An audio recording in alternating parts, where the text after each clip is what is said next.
Sejam bem-vindos a mais um episódio do Tokenization, um podcast onde abordamos o mundo dos tokens de forma objetiva e direta. Eu sou Rodrigo de Almeida, CEO do Grupo Index e fundador da MapForest e Forest Token. E eu sou Fernando Stricker, sócio da SHLO Advogados e cofundador da Forest Token. Tudo bem, Fernando? Tudo ótimo, senhor. Tudo jóia. Fizemos uma confusão na semana passada, hein? Vi bastante gente aí já pensando e trazendo dúvidas, questionamentos sobre criptomoedas, stablecoins, mas eu acho que esse que é o objetivo, a gente trazer um pouco de dúvida, mas também traz bastante esclarecimento. Com certeza. Eu acho que o objetivo está sendo cumprido e quem tiver também sugestões de como a gente pode melhorar o podcast, por favor, sempre fale, né? Até agora ninguém criticou, a gente está seguindo o mesmo formato. Isso é bom e ruim. Eu gosto muito de críticas. Mas vamos lá, pessoal. Então, semana passada, como a gente falou no programa passado, a gente falou um pouquinho sobre as criptomoedas, né? A gente falou sobre isso devido que a gente está seguindo uma lógica sobre tokenização, o universo de tokenização. E juntos aqui com vocês, a gente está tentando nos aventurar e desbravar esse universo, que ainda é bastante controverso, né, Fernando? A gente quando começa a estudar, a ler cada vez mais, né, a gente já não está nessa brincadeira, você tem um mestrado em cima disso na área jurídica, eu venho estudando isso há mais de 4 anos, e a gente percebe que ainda as coisas são bem incipientes, né? E até a gente fez um disclaimer no começo, né, do podcast, que o nosso objetivo aqui é simplificar. Então a gente até penaliza um pouco conceitos. Eu sei que tem um pessoal que é um pouco mais crítica, né? Mas a ideia é transmitir esses conceitos de forma prática, né? Então, o nosso lema é forma objetiva e direta, então nós também não vamos ficar aqui definindo com a clareza e o rigor que, digamos, academicamente algumas pessoas estão fazendo e até eu tentei fazer na minha dissertação. Mas, enfim, hoje a ideia é a gente falar de utility tokens para continuar essa trilha de esclarecer as espécies dos criptoativos. Já falamos de stablecoin e falamos ali de criptomoeda no sentido estrito, digamos assim, as espécies, né, como o Bitcoin. E hoje a ideia é chegar no utility token. Não, maravilha. A gente também tem aí, de forma a tentar esclarecer cada vez mais esse universo, a gente tem escrito alguns artigos também, de forma bem simples, objetiva, direta, com uma linguagem onde a gente tenta simplificar bastante coisas. Eu entendo que essa simplificação é algo importante para que a gente possa ter uma popularização desse universo, mas também estamos bastante à disposição, nos critiquem, mandem perguntas, através dos nossos artigos mesmos, que estão publicados nas nossas mídias sociais, no nosso site, no próprio Grupo Index da SHLO. Perguntem. Mas vamos lá, Fernando, utility token, onde que a gente começa? Eu acho que a gente pode começar por uma palavra, Rodrigo. Utility, utilidade, né? Sim. E utilidade para quê, como, onde, por que criptoativo e utilidade? Eu gosto de pensar sempre como acesso. Então, esse utility, ele te dá acesso a algo, algum bem, algum serviço, alguma coisa. Então, o utility, ele não vai estar atrelado necessariamente a alguma coisa. Ele pode estar, né? A gente vai falar de tokens híbridos, que tem funções híbridas, mas sempre que você pensar em utility token, você vai pensar em quais direitos ele te dá. E tem vários exemplos que a gente vai falar aqui, mas eu resumiria assim, acesso. E eu vou aproveitar essa tua linha e vou falar o que ele não é feito para ser, né? Ele não é um token feito para ser transacionado e ter a função de uma criptomoeda, né? Ele não é essa função, né? Ele não servir como um meio de pagamento. Vamos usar... Acho que até dá para pôr aí, e é justamente isso, ele não é esse o propósito. Ele pode ser? Pode, mas não é essa linha. Então, ele tem ali funções para te dar acesso, para te promover dentro de um sistema determinado. Ele tem uma grande diferença, eu acho que a gente vai falar também, né, sobre como ele é produzido, né, então como que surge esse token, mas de forma geral é isso. que mais, Fernando? Bom, quando a gente fala em utility, a gente vai falar provavelmente em alguma empresa que está inovando, então até colocando um pouco o pé no chão aqui para o mundo real das pessoas que estão ouvindo e estão pensando em criar um projeto de tokenização, por exemplo, e querem entender como chegar. O utility é uma porta segura, até em termos regulatórios. Uhum. É um caminho pé no chão, porque você não está falando em criar uma moeda tipo Bitcoin, que serviria como pagamento, e você não está falando em valor mobiliário, que é onde você mais tem que ter cuidado, que é tratar com órgãos reguladores como a CVM. Então, o Utility Token está sendo utilizado por clubes de futebol, está sendo utilizado por empresas que querem criar um marketplace.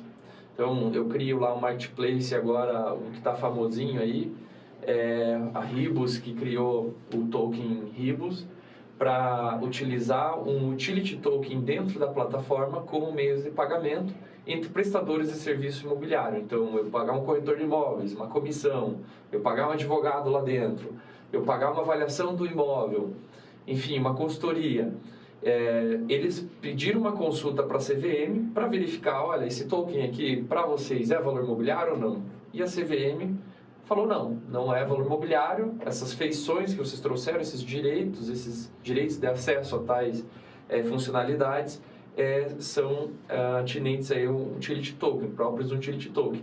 E a CVM já veio com esse raciocínio desde 2019, já tinha visto outros projetos, e essa é a tendência mundial, mais ou menos, não diria um consenso, não vou ousar dizer que existe um consenso, mas é o racional utilizado pelos órgãos reguladores de quando você está falando de um token que dá acesso a uma utilidade, que nesse caso seria acesso a uma plataforma, não teria competência de uma comissão de valores imobiliários.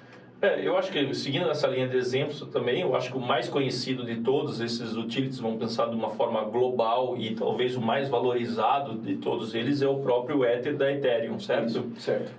O que é o Ethereum? Né? Um protocolo blockchain que permite a criação de aplicativos descentralizados, né? E permite que você ali dentro crie também seus tokens, produza novas formas, novos produtos. E o Ether surgiu para ser uma forma de pagamento para esse serviço e também acesso a determinados serviços lá dentro, né? Exato. Até a gente nem chegou a falar disso em nenhum momento. Talvez algumas pessoas já saibam, mas outras não. Existem protocolos, diferentes protocolos de blockchain. Sim. Então não existe uma blockchain, existem várias blockchains. Sim. O Bitcoin é uma blockchain, o Ethereum é outra blockchain. Dentro do protocolo Bitcoin existe o Bitcoin, é o mesmo nome, a plataforma, não plataforma, mas o protocolo. Sim. E o ativo. E no Ethereum você tem o Ether, que Sim. é a unidade lá dentro que é utilizada. Você tem o protocolo da Binance, você tem da Stellar, você tem vários. E cada blockchain tem algum atributo que é mais vantajoso para um projeto ou outro. Então não tem um melhor ou pior, tem os mais utilizados para determinada função, etc. Então um blockchain é mais rápido nas transações, ele usa uma forma de validar transações mais rápida. Mas é sempre um cobertor curto, você é mais ágil, mas você tira uma segurança de um lado.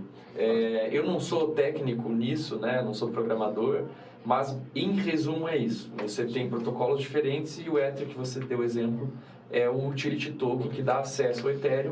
E se eu quiser tokenizar, eu posso eleger o Ethereum como uma plataforma, o protocolo que eu vou utilizar, e lá dentro eu vou pagar com o Ether para colocar meu projeto de tokenização. Qual que é a crítica? É caro. Então, as transações lá são caras, você vai gastar bastante dinheiro em gas, que eles chamam. Então, algumas pessoas usam Binance para fazer projetos e assim por diante. É que ele vai fazendo, né, as variações, né? Existem questões também que vão do ponto do consumo de energia, outros formatos, né? Isso aí a gente está falando muito, pessoal, só para a gente ficar claro onde que a gente foi, né? E isso aqui é fácil da gente dar uma saída. A gente está falando de protocolo blockchain, né? Então, dentro do universo que a gente falou lá que existe, o universo descentralizado que tem como base o blockchain, existem várias outras unidades dentro desse universo que você pode criar seus projetos. O Ethereum é justamente esse, é onde foi criado lá o principal token deles, lá o ERC20, que permitiria você criar formas de trabalhar muito mais rápido, muito mais aceita e tudo mais. Mas Existem N outras, isso pode ser um programa específico. A gente pode até convidar aí alguns dos nossos amigos que trabalham efetivamente com a estruturação de produtos dentro do blockchain. Eu acho que a gente podia continuar aqui ainda dando exemplos. Então, vamos lá, fazendo comparações. Então, a pergunta que eu acho que o cara deve estar fazendo aqui é: por que um utility token, então, e uma criptomoeda, né? Então, onde que está as diferenças disso, né? Vamos aproveitar e falar assim, cara, a gente já falou sobre stablecoin, a gente já falou sobre criptomoeda e agora a gente está falando de utility token.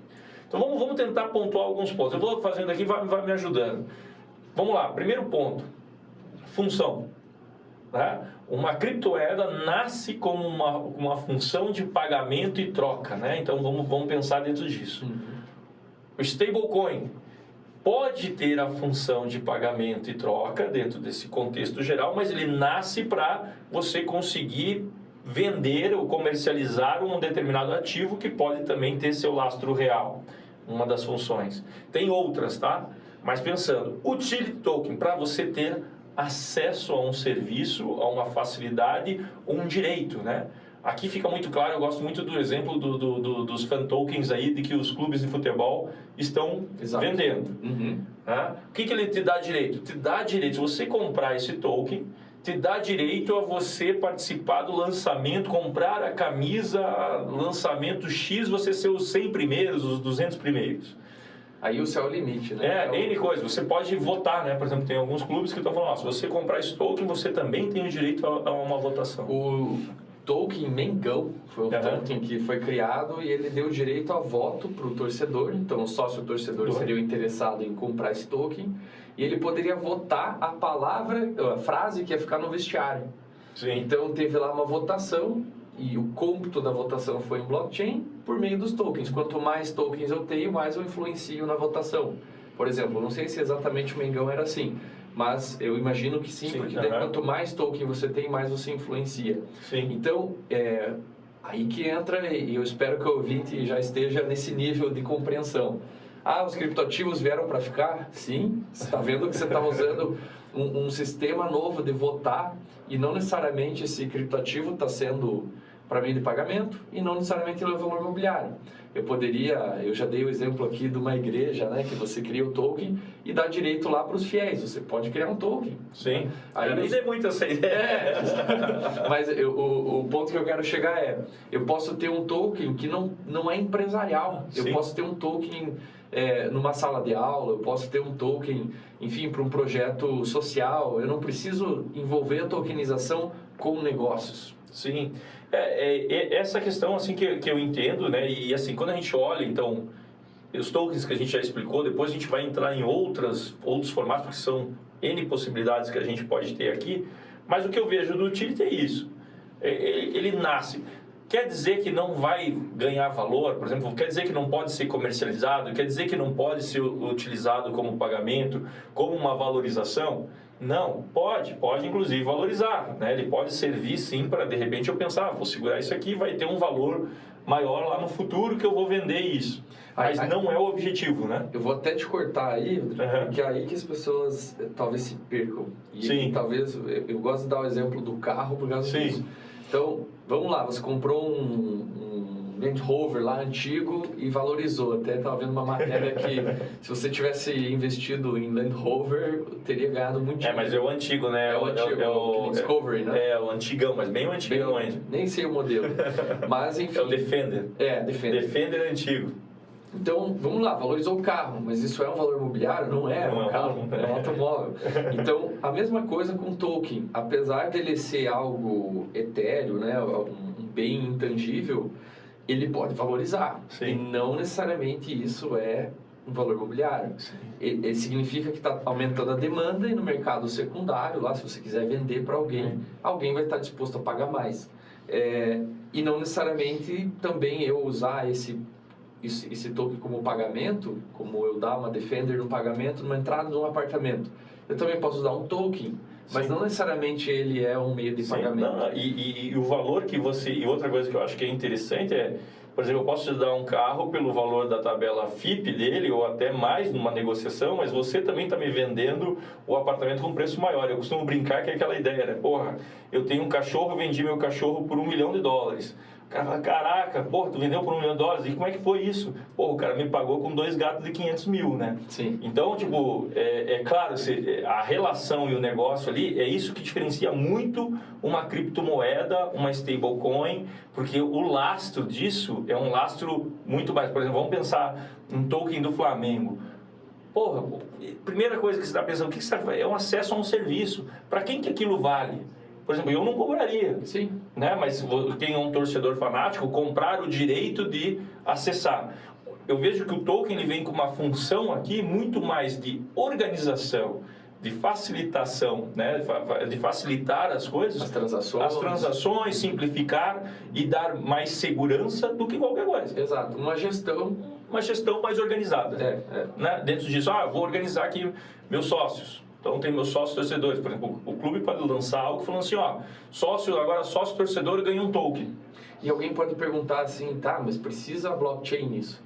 Já me perguntaram assim, tudo precisa estar na blockchain? Não, você pode criar uma espécie de milha para o Mengão, vamos supor. Mas qual é a atratividade de você estar em blockchain? O que eles chamam de interoperabilidade, que é você pegar uma exchange que tem lá, vamos supor, como se fosse um lugar para atracar o navio e você vem com o teu token e atraca ali, dá certo. Sim. Você traz blockchain com blockchain. Você consegue programar que aquela carteira na exchange, na corretora, aceite o token Mengão, desde que tenha lá os protocolos sendo aceitos.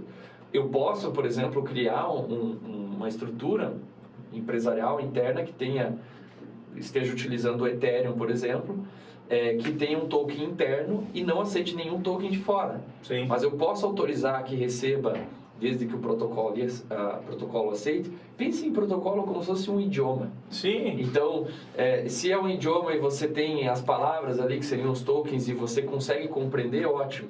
Tem, por exemplo, mandar um Bitcoin para Ethereum, coisas assim que o pessoal faz ponte, mas aí a gente entra em meandros do mundo da tokenização e do blockchain que nem eu consigo esclarecer. Mas o resumo ali da utilidade é isso. O blockchain ele ajuda a gerir, a fazer as transações e você dá, por exemplo, o empoderamento para o token holder, que é quem está com o token, de custodiar ele mesmo. Sim. E eu acho que tem uma outra também grande questão que ajuda, que é, como você falou, organização, governança, controle, mas existe a pulverização. Então fica muito mais fácil você tendo dentro disso aqui um protocolo onde você tem a capacidade de saber exatamente essa distribuição, garantir essa distribuição, garantir que eu realmente tenho aquele direito. Imagine o Flamengo. O Flamengo tem torcedor em tudo quanto é lugar. Então, por exemplo, o que os caras já faziam? Já vendiam ao sócio torcedor, te dá direito a isso, dá direito a aquilo. Mas será que eu consigo ter certeza que eu vou ter? O blockchain, eu acho que ele empodera isso. Entendeu? E ele ajuda a pulverizar. Eu consigo acessar maior número de pessoas, porque eu não preciso mais me preocupar em fazer uma venda local. Eu posso fazer uma venda global, porque o Flamengo com certeza tem, eu nem sou torcedor, hein, galera do Flamengo, mas o Flamengo tem uma torcida internacional, tem torcedor no mundo inteiro. Eu acho que o ponto aí é a distribuição, ela é facilitada. É a pulverização. Ela é global. É global, te ajuda dentro disso. Então, acho que e o que é importante o blockchain nisso? A importância disso é a governança, é a segurança, é eu ter certeza que eu vou ter essas funcionalidades garantidas. O outro ponto que eu estava aqui vendo, né, que a gente podia também abordar, né, sobre essa questão do token utility, é justamente esse ponto, né, por exemplo, como que eu posso usar, em quais outras funcionalidades que eu posso usar isso? E eu fico olhando isso, praticamente infinito, né? A distribuição dentro disso, a organização que eu posso aplicar, né? Um token utility, né? Exato. Assim, listar é difícil, né? Mas o que a gente pode falar é direito a voto, a gente já falou aqui do Mengão, por exemplo, acesso a plataformas, por exemplo, no Brasil a Ribus e internacional o Ether, o Ethereum, que você vai usar ali para meios de pagamento interno, Binance também. Bem, o Buda, né? O Buda é aqui, né? Eu acho que você já viu esse token, não? Eu vi por cima, mas o não... Buda é uma rede de spa. Uhum. E aí o cara, para financiar a própria rede spa, ele achou um jeito que ele serve como meio de pagamentos lá dentro disso aqui ele tem uma utilidade, então você compra um número de tokens e você pode usar isso em toda a rede, que ele já é uma rede e justamente ele nasceu, a ideia da tokenização foi pensando no processo de expansão, que seria você compra isso daqui e você pode usar aonde você quiser. Então você acaba utilizando ele como uma forma de acesso ao serviço, não é um meio de pagamento, é um acesso ao serviço. Então, por exemplo, você vai chegar lá e vai, eu quero fazer massagem, então é tantos Budas. Esse é um conceito legal que até, se eu não me engano, a CVM usou.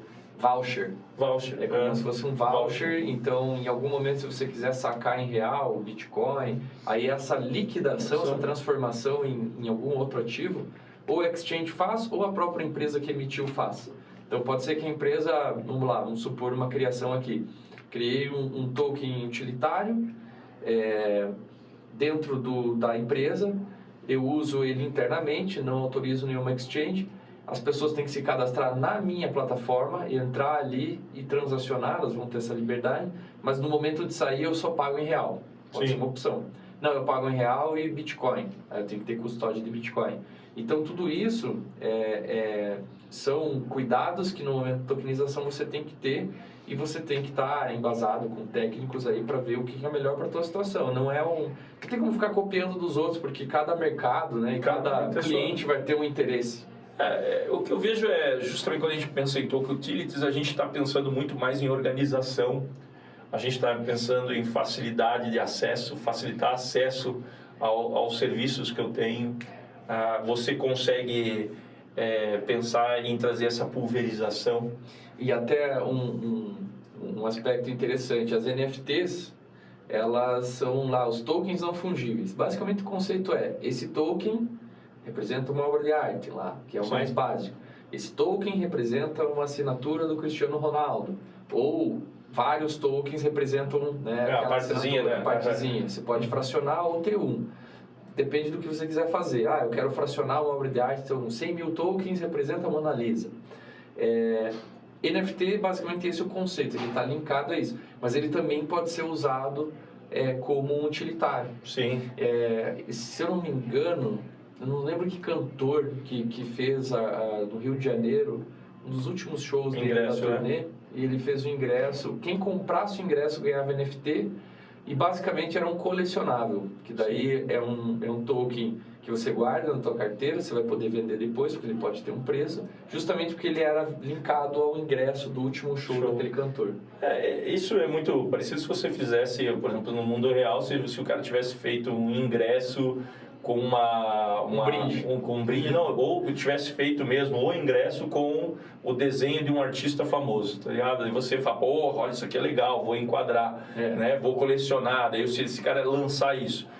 Aí o que diferencia o blockchain? Justamente a capacidade de você fazer isso numa escala, você conseguir monitorar, você conseguir, por exemplo, você está falando aí em 100 mil, por exemplo, você pode chegar e fazer cada ingresso diferente com uma obra de arte ali, vamos dizer, e representando. Então, isso eu acho que é o caminho. Acho que também teve outros cantores que fizeram o contrário, né? Você comprava isso, dava direito ao acesso ao show, né?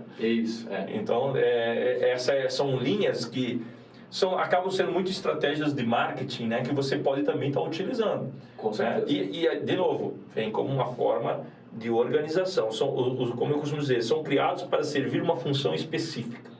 Tá? Então, por exemplo, quando você cria algo com uma função específica, eu acho que é uma das questões que deixa muito claro o que é um token utility, né? Então, olha, isso aqui é para isso, você vai conseguir acessar aqui e você vai acessar a rede. Tem lá as próprias redes lá se eu não me engano, acho que do PlayStation, tem vários dos games de forma geral. Então, você tem várias formas de acessar aquelas plataformas comprando tokens.